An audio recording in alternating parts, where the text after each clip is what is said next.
Bismillahirrahmanirrahim. Assalamualaikum warahmatullahi wabarakatuh. Para saudara beserta sahabat subscriber dimanapun berada, baik yang berada di Indonesia ataupun di luar Indonesia, berjumpa kembali dengan saya Ian Kotok. Kali ini saya akan menguap atau membahas kisah dari perjalanan seorang Ian Kotok.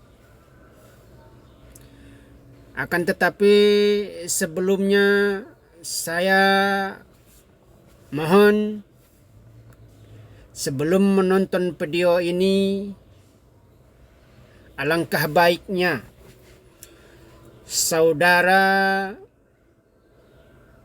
dan para sahabat yang belum subscriber, alangkah baiknya dipencet tulisan subscriber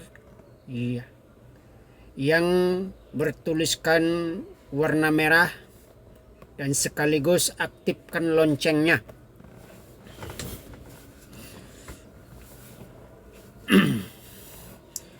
Dan yang sudah ataupun yang belum subscriber, saya doakan insyaallah akan diberikan Allah selalu kesehatan. Al-Fatihah. Bismillahirrahmanirrahim. Alhamdulillahirabbil alamin, arrahmanirrahim, maliki yaumiddin. Iyyaka na'budu wa iyyaka nasta'in. Ihdinas siratal mustaqim, siratal ladzina an'amta 'alaihim ghairil maghdubi 'alaihim waladdallin. Rabbil alamin. Baik.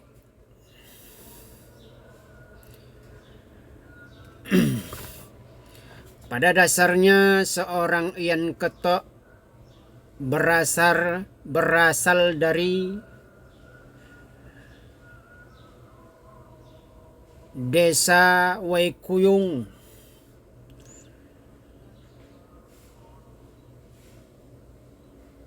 yakni di daerah Lampung Selatan, Kota Kalianda. Perjalanan seorang Ian Kotok dilahirkan seorang ayah dan ibu yang cukup baik dan sangat menyayangi seorang Ian Kotok.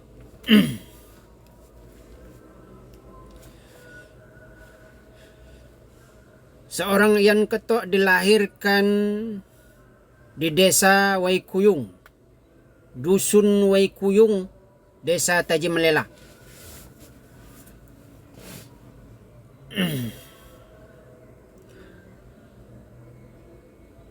Seorang Ian Kotok tamatan sekolah, yakni sekolah dasar SD. Lalu setelah lulus ataupun tamat seorang Ian Kotok dari sekolah dasar, ia melangkahkan kakinya ke seberang, yakni ke ibu kota Jakarta.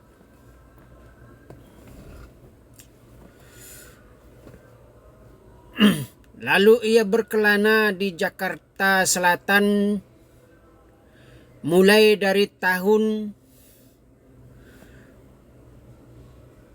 1993. Dia berkelana di Jakarta Selatan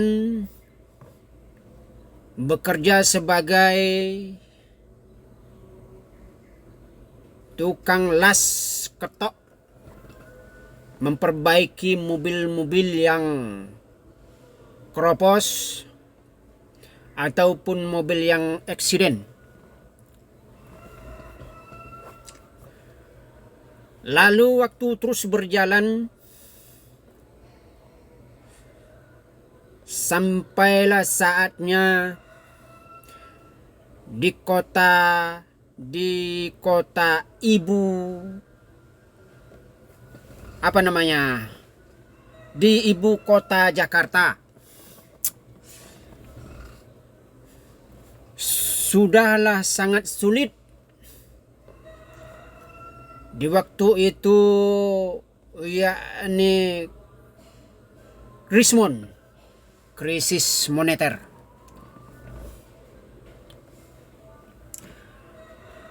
Di tahun itu persaingan pekerja ataupun di dalam perbengkelan sangatlah kuat, sangatlah hebat. Persaingannya sudah tidak sehat lagi. Segala kepintaran dan kepandaian lalu diteruskan dengan jampi-jampi agar bengkelnya selalu ramai.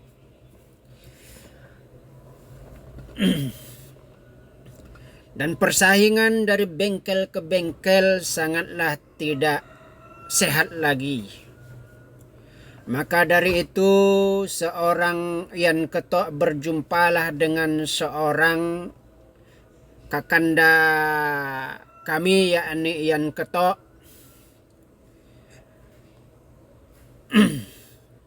yang bernama Andri, seorang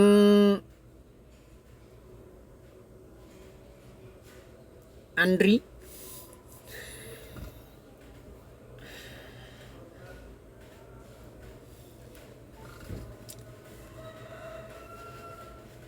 untuk saat ini beliau sudah mendahului kita, yakni wafat di tahun, saya sudah lupa tahunnya, yang jelas beliau sudah wafat. Mudah-mudahan beliau almarhum diterima oleh Allah segala amal kebaikannya dan diampuni segala dosa-dosanya. Amin ya rabbal alamin. Baik, kita lanjutkan. Lalulah berjumpalah seorang Yan Ketok dengan beliau, seorang yang bernama Andri.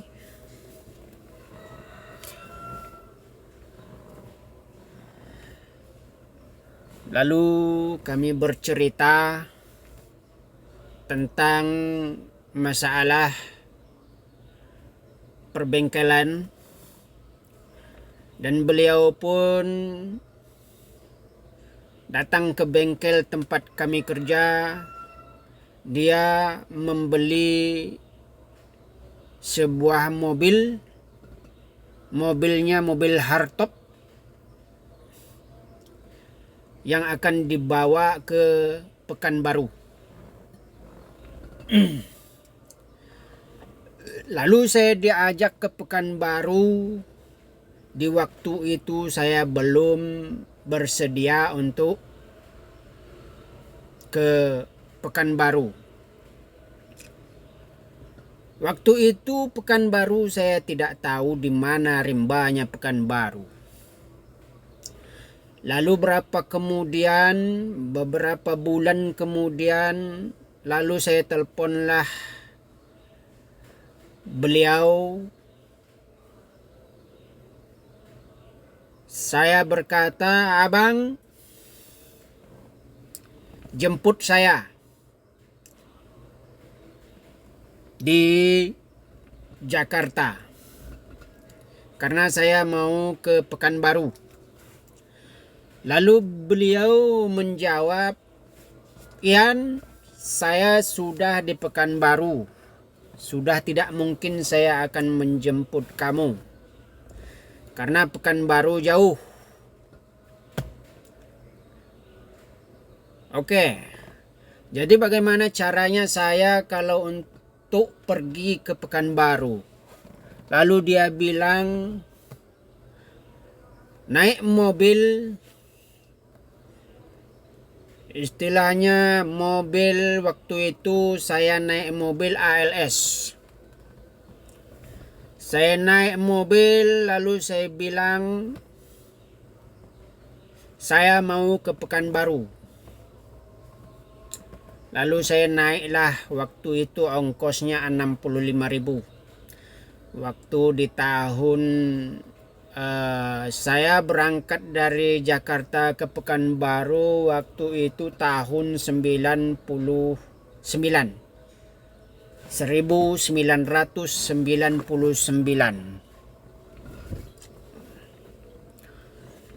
Lalu saya carilah beliau di Pekanbaru karena saya memang tidak tahu daerahnya Pekanbaru, akan dimanapun Pekanbaru. Rupanya Pekanbaru itu di daerah Sumatera.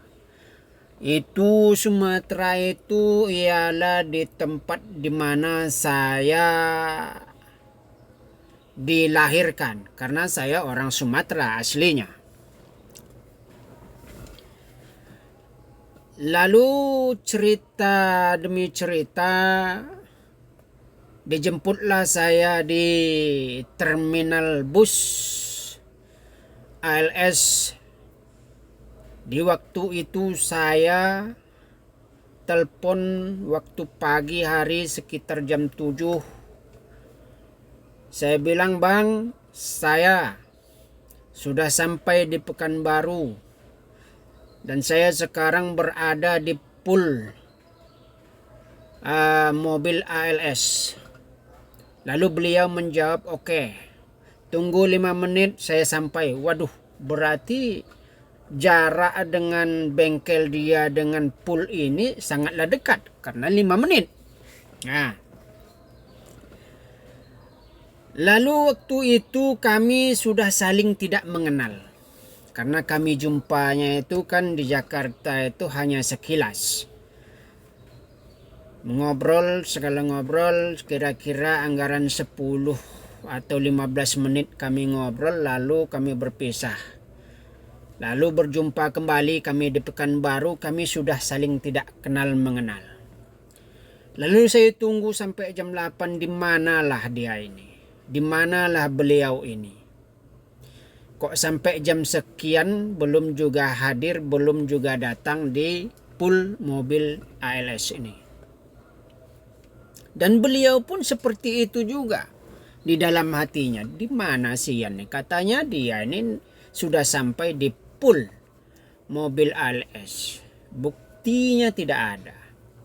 Ya wajar saja orang dia tidak kenal lagi dan saya pun tidak mengenal dia lagi.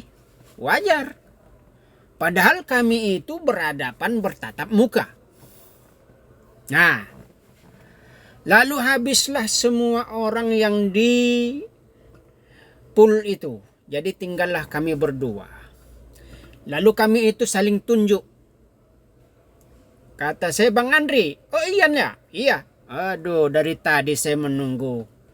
Rupanya kamu sudah ada di sini." "Ya, saya juga dari tadi menunggu kok. Sampai sekarang kok belum juga nongol." Katanya 5 menit.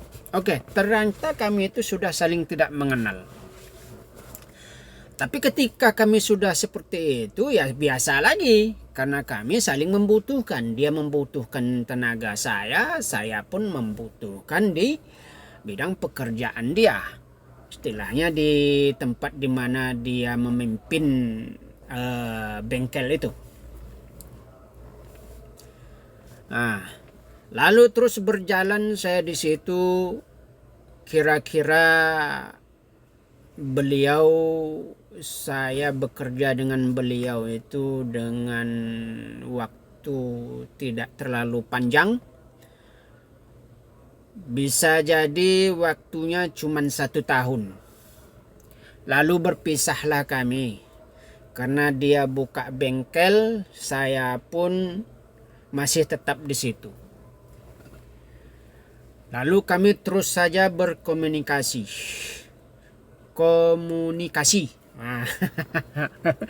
Maaf, ini namanya saya ini orang yang tidak terpelajar dan juga tidak pandai meneko-neko. Jadi segala bahasa itu pasti akan belepotan. Harap dimaklumi aja. Lalu teruslah kami berjuang di Pekanbaru ini mulai dari tahun 1999. Kami berjuang menghadapi kekerasan hidup ini. Masalah kekerasan dimanapun kita, bumi kita pijak, di situ pasti akan ada kekerasan. Akan tetapi tergantung dengan kitanya membawa diri kita. Jika kita ingin selamat, janganlah kita berbuat macam-macam. Oke, lanjut. Di tahun 2020 saya berpisah dengan antara beliau, yakni Bang Andri. Sekarang ini dia sudah almarhum. Tapi kami terus berkomunikasi, komunikasi. Terus kadang-kadang saya main ke bengkelnya, dan ketika ada pekerjaan dia pun nelpon saya. Lalu terus kami saling membutuhkan, dia membutuhkan saya pun lebih membutuhkan dia. Karena dia termasuk senior saya. Lalu terus waktu berjalan, dengan ganasnya kehidupan di Pekanbaru ini, saya pun terus bertahan menjalani kehidupan di Pekanbaru ini. Di tahun 2001 terus saya masih berkeliaran di Pekanbaru. Lalu terus saya berujunglah di tahun 2002 karena saya merasa kehidupan saya ini akan hancur jika saya terus berkelana seorang diri tanpa ada pendamping. Lalu saya berpikir saya mencari seorang istri untuk pendamping saya agar hidup saya ini tidak terlalu dalam terjerumus di dunia malam, yakni artinya di dunia malam itu berkeliaran dan minum minuman keras segala macam. Lalu saya berpikirlah untuk mencari seorang pendamping agar hidup saya ini tidak melampaui batas dari kehidupan saya sendiri. Lalu saya mencari seorang pendamping. Di waktu itu saya mempunyai dua pilihan. Yang satu seorang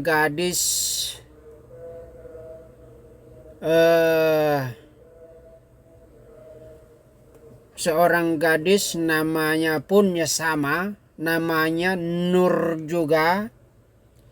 Yang Nur ini asalnya dari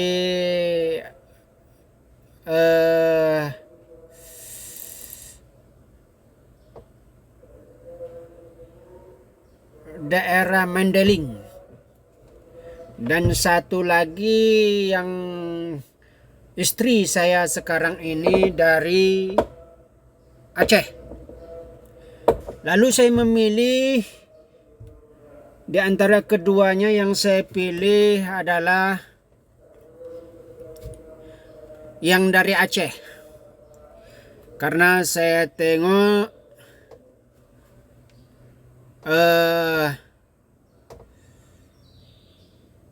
orangnya baik dan tidak meneko-neko. Lalu kami merencanakan sekian bulan kami berpacaran. Kira-kira ada 3 bulanan kami berpacaran. Lalu kami merencanakan untuk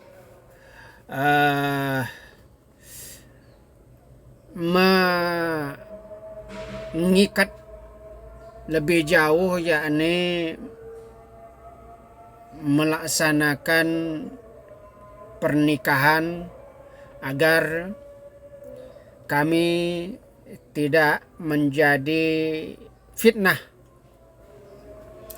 di mata masyarakat. Lalu saya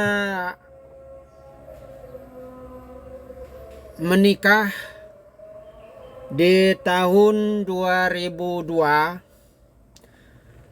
Saya menikahnya di daerah kelahiran saya, yakni di Lampung. Di Lampung saya menikah tepatnya di bulan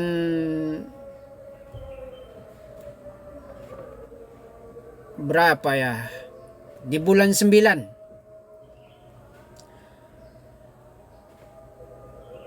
Selesai menikah kami kira-kira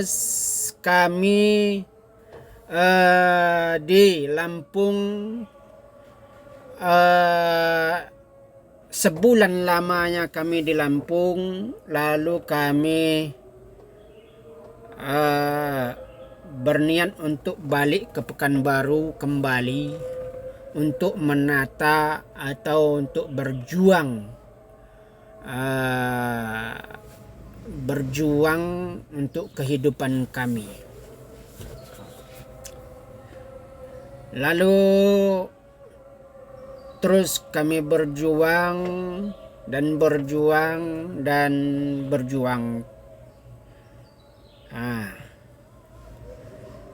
Di waktu itu di tahun 2000 kami berkelana ke sana kemari, bahkan kami tidak mempunyai segala sesuatu apapun. Kontrakan kami belum punya dan kami tidur menumpang di tempatnya saudara-saudara kami yang berada di Pekanbaru ini.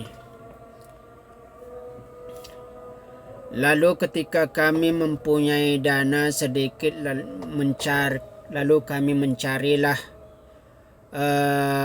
kontrakan rumah yang untuk kami tepati. Kami terus berjuang menjalani kehidupan kami bercampur baur dengan tetangga-tetangga dan masyarakat di setempat, berkomunikasi dengan baik, saling mengarahkan, saling menasehati. Lalu saya ujungnya lahirlah seorang anak saya di tahun 2003. Lahirnya di Pekanbaru. Kami terus berjalan. Anak saya ini cukup baik dan cantik sekali.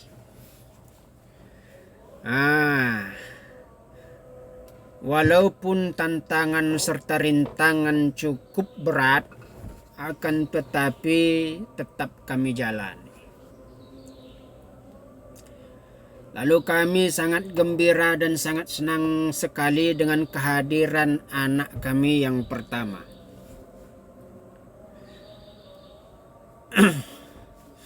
Kami merawatnya bersama-sama dan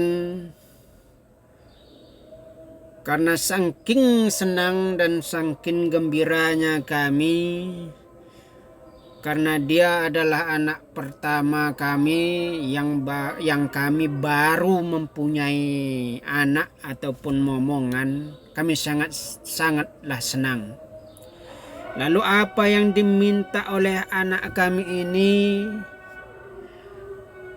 kami adakan semampu kami. Karena sesuai dengan kehidupan kita, si anak pun tetap meminta sesuai di kemampuan orang tuanya.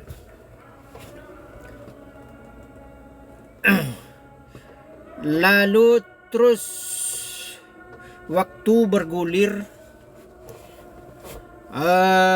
terus sekian tahun. Di tahun 2007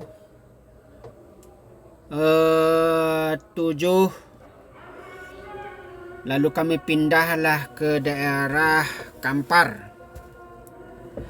Kampar, yakni Kecamatan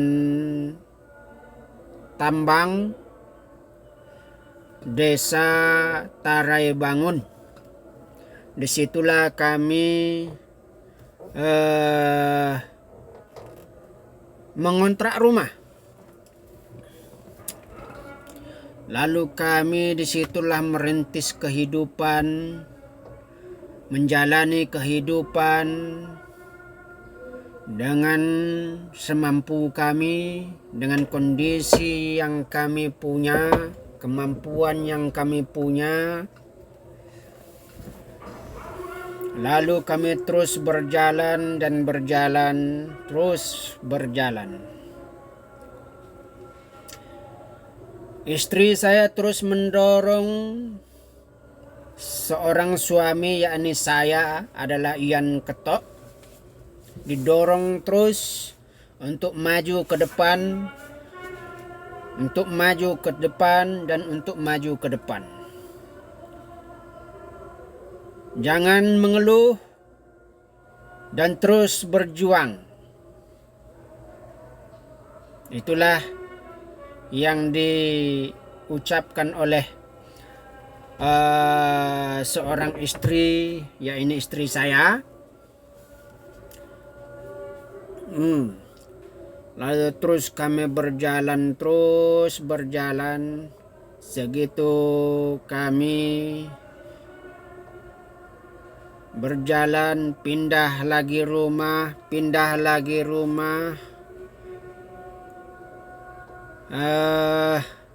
sampailah di ujung ini, sampailah sekarang ini kami terus akan berjuang guna untuk memberikan, menuntun anak-anak kami yang sudah dipercayakan oleh Allah kepada kami Untuk sekarang saya Yan Ketok mempunyai seorang anak, satu perempuan dan 2 laki-laki untuk saat ini. Alhamdulillah Allah mempercayakan kami untuk merawat dan mengasuh seorang putra putri kami. Sampai sekarang kami masih diberikan kesehatan, rezeki yang cukup, insya Allah. Untuk saat ini cukup kita makan, kebutuhan kita sehari-hari cukuplah insya Allah.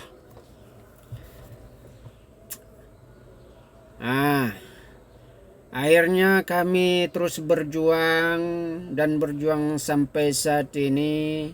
Kami mohon doanya kepada saudara dan sahabat subscriber dimanapun berada. Saya mohon doanya, insya Allah akan kedepannya kami akan lebih baik, dan mudah-mudahan saudara, saudari, sahabat subscriber